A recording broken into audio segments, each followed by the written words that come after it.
Holy moly, we are almost halfway through Flea Mortals. We think there's only going to be about 7 packets, not including the free preview. So we are just crossing the halfway point. And we got a new scenario with a leaderboard and prizes and a whole new band of monsters that might be the coolest thing in the entire book. Hey everybody, Matt Colville here, and this is literally just an update for how our 5th edition monster book is going. So if you don't care about that, see you in the next video.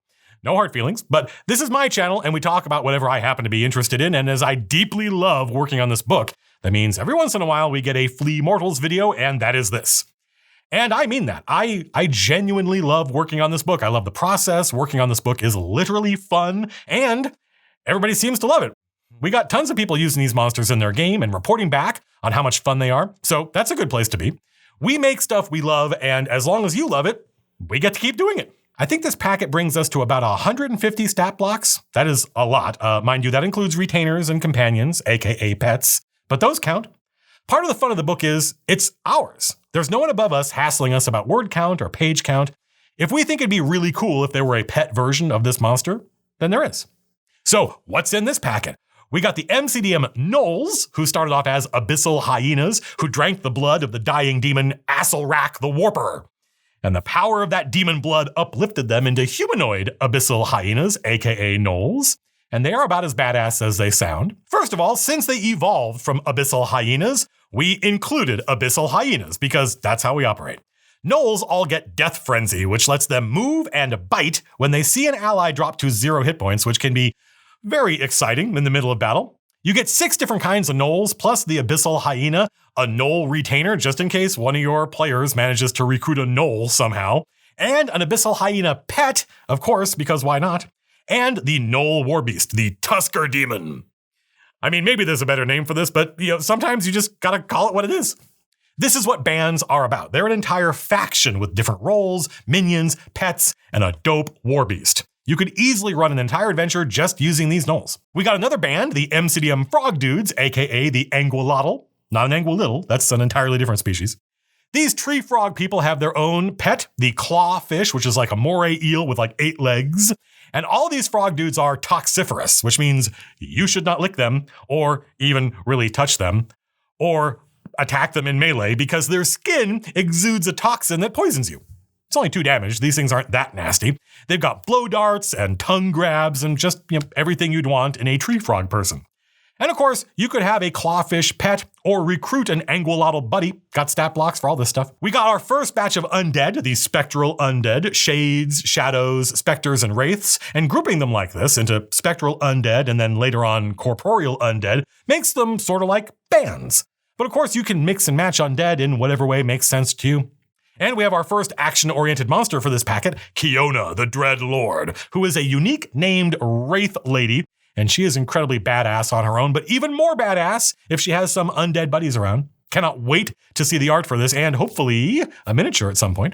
Also, hags. You want hag? We got hags for you. We got a green hag, a night hag, and a sea hag, who I think they used to play on KNAC back in the day. Hags are basically the lich version of a witch, which I think is a pretty cool backstory. And of course, we have an action-oriented hag boss who is incredibly nasty, but she likes cats, so she can't be all bad. You also get the MCDM Gibbering Mouther, Gibbering, and the MCDM Griffin. Griffin?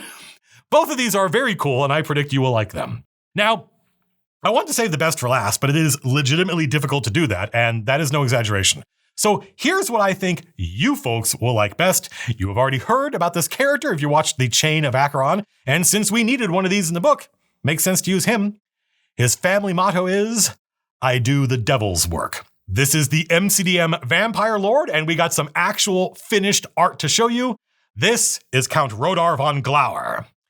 This is going to end up being one of the coolest pieces of art in the book, I think. I mean, we can argue about that after the book is done, but it's going to be hard to beat.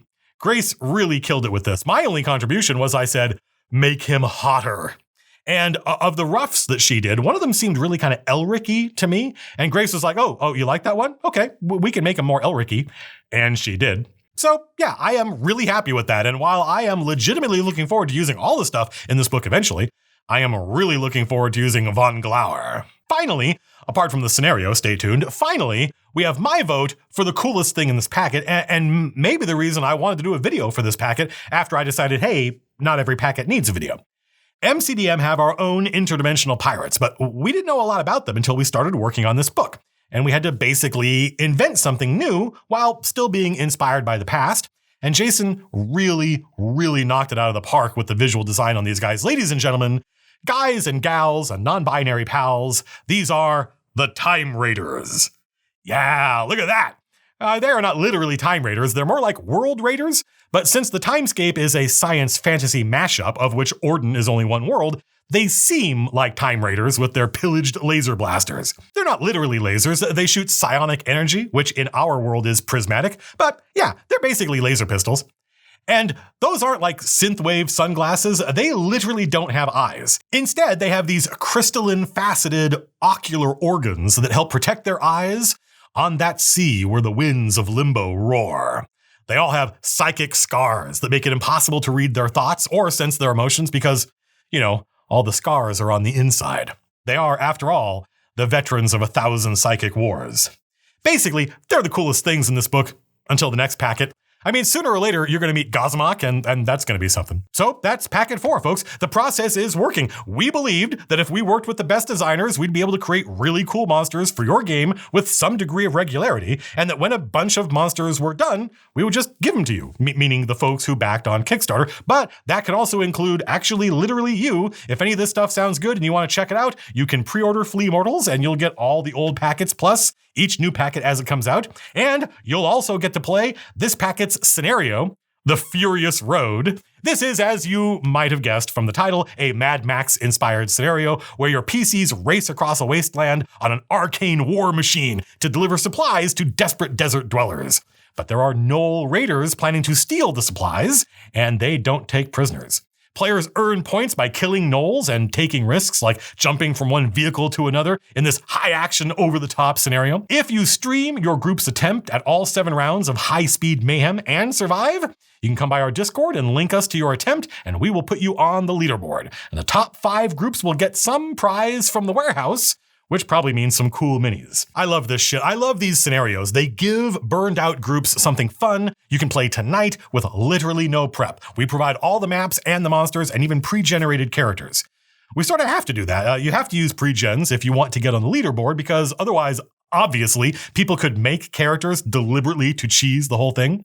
So it's ready to run tonight and it's super fun and you can always just copy it and paste it into your game if your players are the right level.